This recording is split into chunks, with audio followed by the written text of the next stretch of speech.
morning. My name is Josh. I'm an intensive case manager here at Forecast in the housing department. I'm going to be talking to you about some of the onboarding case management tools that we use for the housing folks. So we'll go through each form and I'll just explain briefly how to use each form and what its purpose is.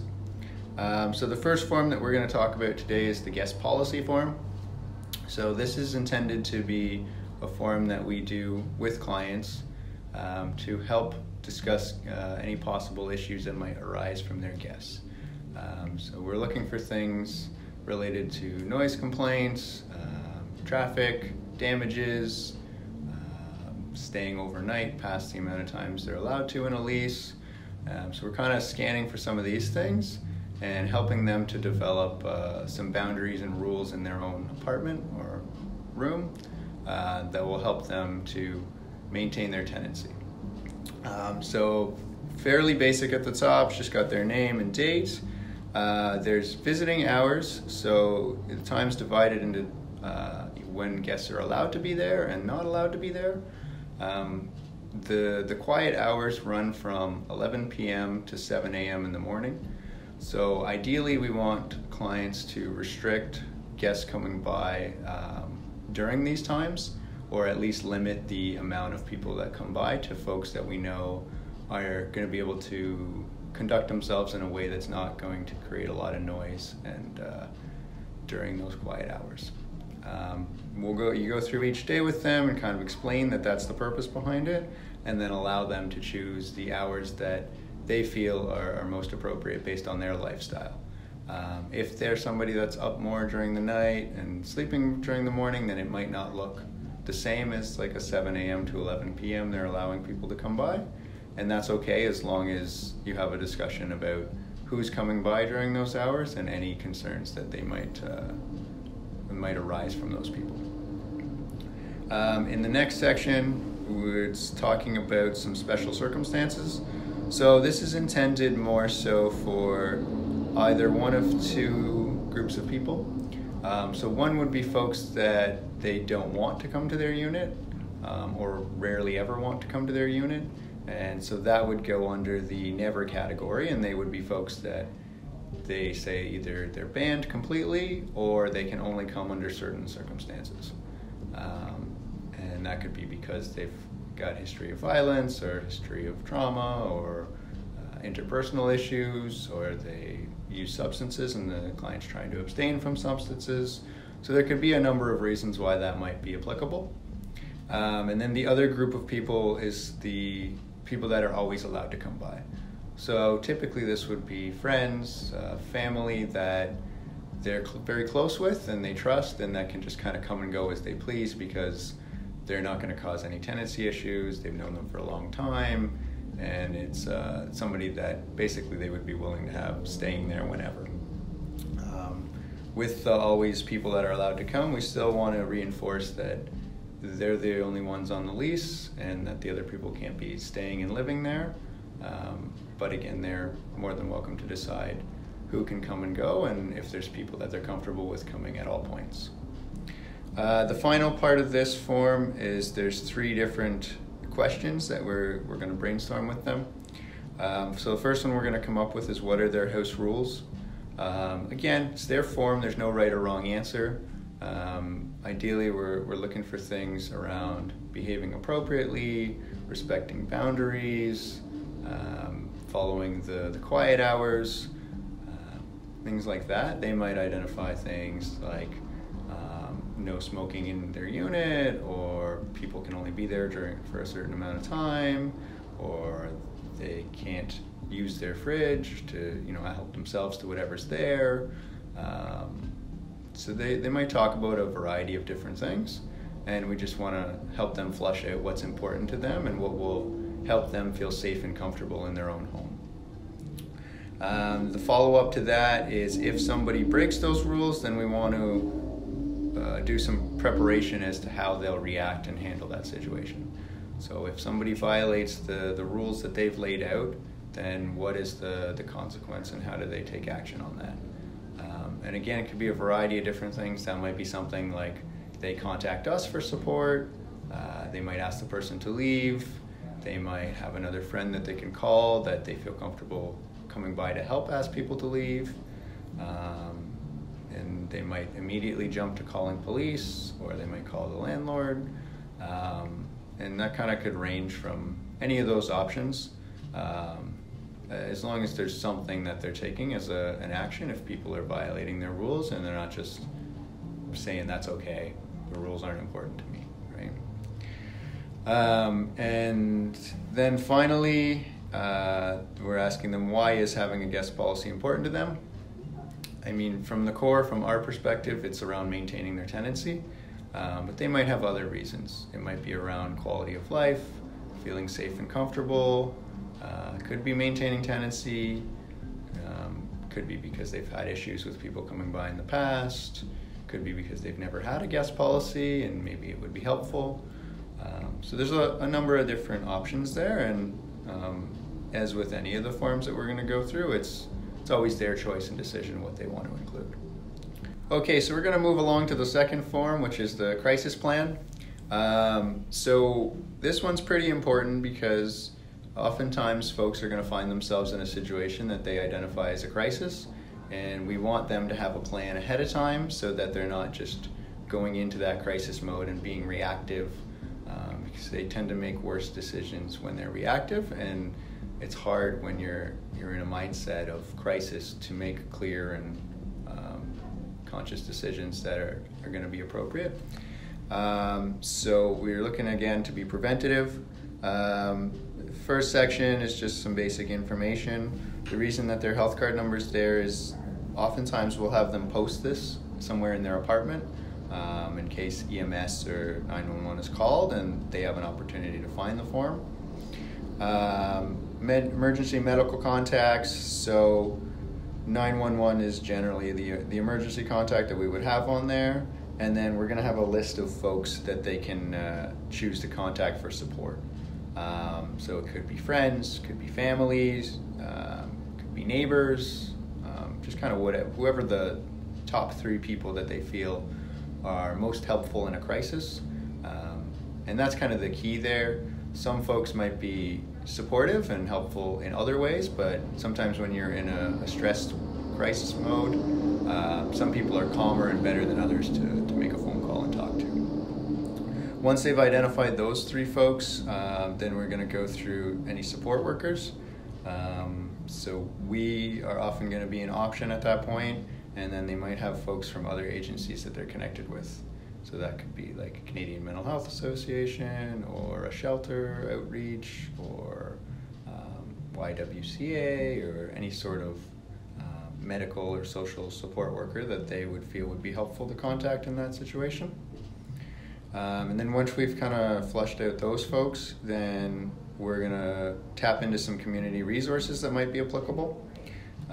So this could be something like if the crisis related to they can't get into their apartment for the night, then maybe a shelter or somewhere that they could stay for the night. If money is the issue and they've run out of money or their bank card's been stolen, then maybe Ontario Works or ODSP is it, or Housing Help. So we're just going to try to come up with a few different resources ahead of time so that they can default to calling those places and again have more options. Then we go through a few different sections to figure out what does a crisis mean to them. It's a very subjective term, and what we might think is a crisis or they might not. Our folks often have years of history and situations that we would identify as traumatic, but some of those situations might feel pretty comfortable and normal to them, so they may not consider those to be a crisis, while others that we maybe not even think of are situations that they're actually more concerned about. So we talk about the definition, things that might cause them to go into crisis. So if there's interpersonal relationships or substance use or lack of food or lack of certain resources, then we want to kind of think about those things ahead of time. Signs is similar, so signs that they're going to go into crisis, signs that they're in crisis, so we want to know, help them kind of learn about themselves so that they can be proactive and understand, okay, these are some of my warning signs, and typically if I notice these things, then it might be time to reach out to one of the 3 people I identified or one of my support workers. And then for other people around them or us, things that if we notice they're saying or doing, then maybe they just need some space. So this could be helpful for people that might be around them, needing to know that these are signs that they just need to take a $5 and have some time to themselves. We try to understand what they've done in the past to deal with crisis and what's worked. Again, we revisit some of the people that are best to contact. This is likely going to be some of the people from the first page. And then any special arrangements if a crisis happens. So this could be around things like if they have pets and there's a crisis situation where they can't be back at their place, or they're in hospital, or they need to go away for safety reasons, or it could be phone calls to someone that they want updated about the situation. So we kind of offer that out if there's anything that would be important to them during that time. And then finally, we sign at the bottom, they sign just to say that we agree this is their crisis plan, and that's with the understanding that we can always revisit it, and it's not set in stone. It's not an expectation that if a crisis occurs, they're going to always follow these same steps. We're all human, and so it's very possible that they, in the heat of the moment, will react differently or take different courses of action, and that's to be expected. There's also an opportunity to check yes or no around whether they'd like to share this with their other support system. So if there's other workers involved that may have been identified in that first page, or if there's other workers that they've identified being connected to, then you can share this with those people if they feel like that might be beneficial. And so again, preventative approach, looking to try to be aware of how they might handle the situation before it actually arises, so that we're not making decisions when we're in a mindset that's not where we can think clearly. Okay, so the third form we're going to talk about is the risk assessment. So this form is designed to see what kind of risks there might be to the client. So this is going to be both to the client and to anyone that's around them. We're looking at it from our perspective as well, so we want to know about any safety concerns or anything that might impact us being in the unit or other workers being in the unit, and then things that can help them feel safe and comfortable in the unit. So there's the long version, which we'll go through, and then there is a briefer version that can be helpful as well. The long version will give you more information, whereas the brief version will just kind of touch on a little bit on each area. So the top again, client's name and date, and then the first dimension starts with some observed and known behaviors. You're going to do this form with the client and go through and kind of let them identify certain things that they feel are behaviors. And for all the sections, they're going to identify yes or no to these things.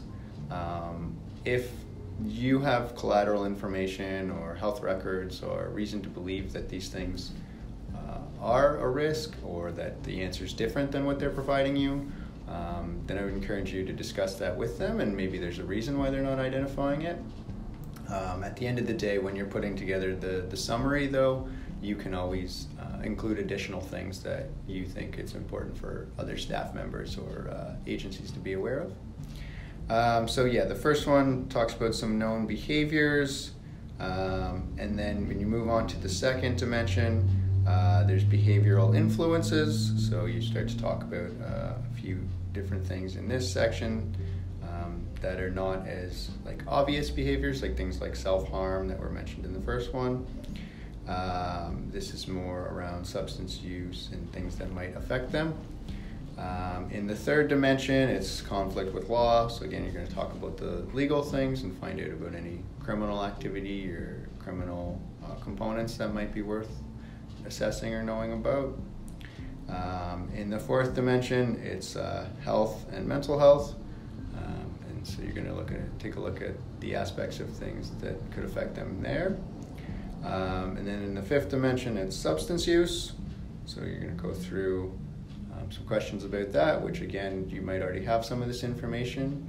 And if you've had information previously from clients and discussed it, you can reference that and say like, oh, previously you've mentioned this, and then they might just confirm that that information's still the case, or they might change their mind around what they believe and say that, you know, that was not accurate or it's no longer relevant to where they're at. So things can be fluid in that sense as well. 6 is situational response. So this is like specific situations or things that might trigger them. So you're going to go through some of those different options there. And then in the final dimension, it's different populations. So if there's different populations of people that they find they have interactions with or that there's more risk with, then it's helpful to know that, particularly depending on where they're living and where they're being housed. Those populations might be more prevalent, and so that could affect their ability to maintain their tenancy and how they interact there. So then in the summary, from all the things that you've identified through the different sections, you're going to get more specifically into what is the risk and what actions to take about that, and take that away as some information to have. Oftentimes you want to share this with anybody who's going to be interacting with them from Forecast, and you could share this with other service providers if they were consenting to do so and you felt like it was helpful and relevant. If you were going to do that, I would only share the summary. I don't think that it's necessary for them to know all of the specific information. And again, that would be with consent from the client to do so, and if you felt like there was a good reason for that, which would probably be that they were also doing in-home community support and needed to be aware of safety concerns. Yeah, so again, that's the longer version. The brief assessment is just 1 page. So when you're first working with somebody, you could probably do the brief assessment just to kind of get an idea of what some of the risks could be, and then when they're actually being housed and moving into their apartment, it would be helpful to do a full risk assessment at that point, once you've developed more of a relationship and they're actually going to be being housed. Yeah, so hoping to get some information from that form that you can use to make sure that they're safe and comfortable and you're safe and comfortable. And again, if there's information that they choose not to provide or are uncomfortable discussing, then you can include that in your summary later on. Okay, so we're on to the final case management form that we're going to discuss today. So that's the honest monthly budget. This is a good form to start out with when you're first working with somebody, because it can be very important when you're looking for housing and you're trying to figure out what is a reasonable amount that they can afford for a room or an apartment. And a lot of times they'll just kind of like ballpark a number relative to their income, but certainly you want to use this form to clarify what their income is, formally and informally, and then flush out any expenses that they might have that they might not have remembered to tell you or might not even really be aware of when you're first meeting, just so that when you do get them into a place, you know that it's affordable and sustainable.